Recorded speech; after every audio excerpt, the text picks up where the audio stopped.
Hai orang-orang yang beriman, telah diperintahkan kepada kalian untuk menunaikan ibadah puasa di bulan Ramadan, sebagaimana telah diwajibkan kepada umat-umat sebelum kalian.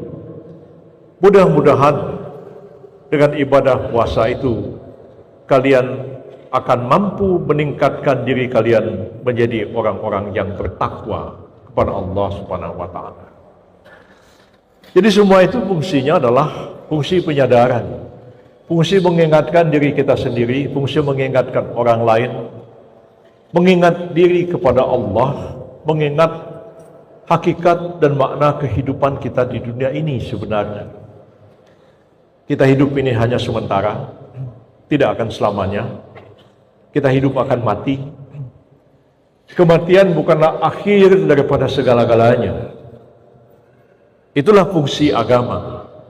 Fungsi agama itu menjelaskan hal-hal baik yang dapat dipahami atau diketahui oleh manusia, maupun hal-hal yang tidak dapat diketahui atau dipahami oleh manusia dengan pengalaman-pengalaman hidupnya sendiri. Kita bisa sekolah, belajar macam-macam ilmu pengetahuan sampai setinggi-tingginya. Tapi ada persoalan-persoalan dalam kehidupan manusia yang tidak dapat dijelaskan oleh ilmu pengetahuan. Itulah Al-Quran mengatakan, Allamal insana ma lam ya'lam. Allah itu mengajari manusia tentang apa-apa yang tidak dapat diketahui oleh mereka. Pengalaman-pengalaman hidup sesudah mati, pengalaman-pengalaman kehidupan akhirat, itu tidak dapat dijelaskan dengan ilmu pengetahuan. Karena belum ada orang mati hidup lagi terus bercerita pengalaman-pengalamannya selama dia mengalami kematian itu. Ada kisah-kisah orang mati suri, ada orang mati sejam, 2 jam, bahkan ada orang mati 3 hari. Untung belum dikuburkan. Tahu sadar siuman hidup lagi. Ada orang itu belum benar-benar mati, dia mengalami mati suri namanya, atau orang mengalami koma, bertahun-tahun koma, tiba-tiba dia sadar kembali, itu belum mati. Orang seperti ini pun sudah bisa bercerita banyak tentang pengalaman-pengalaman spiritual yang terjadi ketika dia menghadapi keadaan seperti orang mati itu. Tapi orang yang benar-benar mati tidak bisa hidup kembali. Belum ada yang sudah mati hidup kembali menceritakan pengalaman-pengalamannya pada waktu dia mati. Itulah sebabnya fungsi agama menjelaskan hal-hal seperti ini. Hidup sementara di dunia ini, kematian bukan akhir segala-galanya. Kematian itu adalah awal dari kehidupan yang kekal di balik kehidupan yang ada di dunia ini.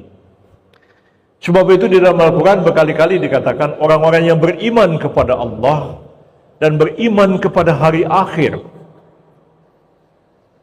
bagian daripada rukun iman. Yang pertama adalah iman kepada Allah, kemudian dikatakan juga beriman kepada hari akhir. Itu adalah bagian keimanan bagi tiap-tiap mukmin, tiap-tiap orang yang beriman.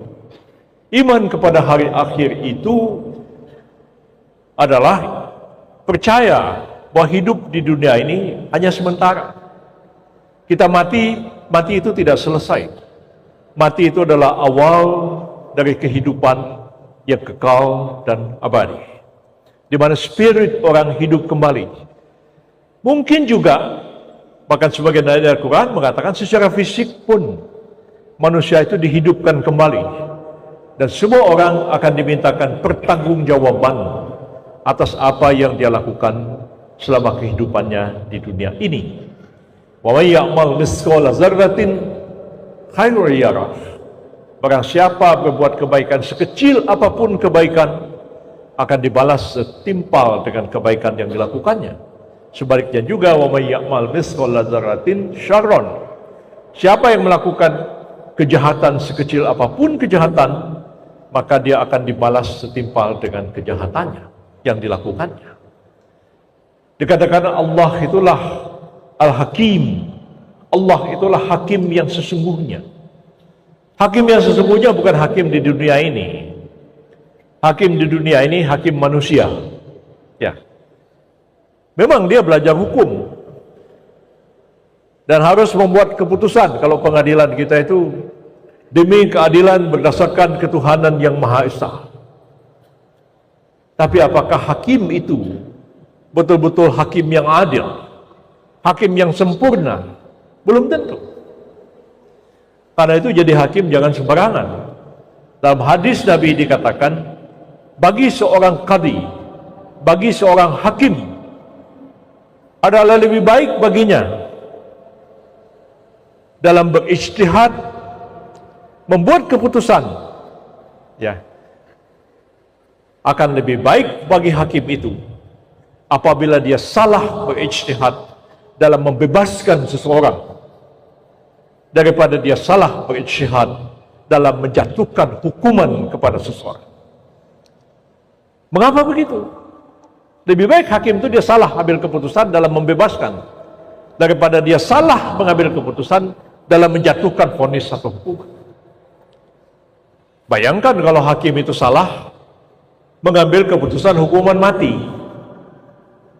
Begitu dijatuhkan hukuman mati,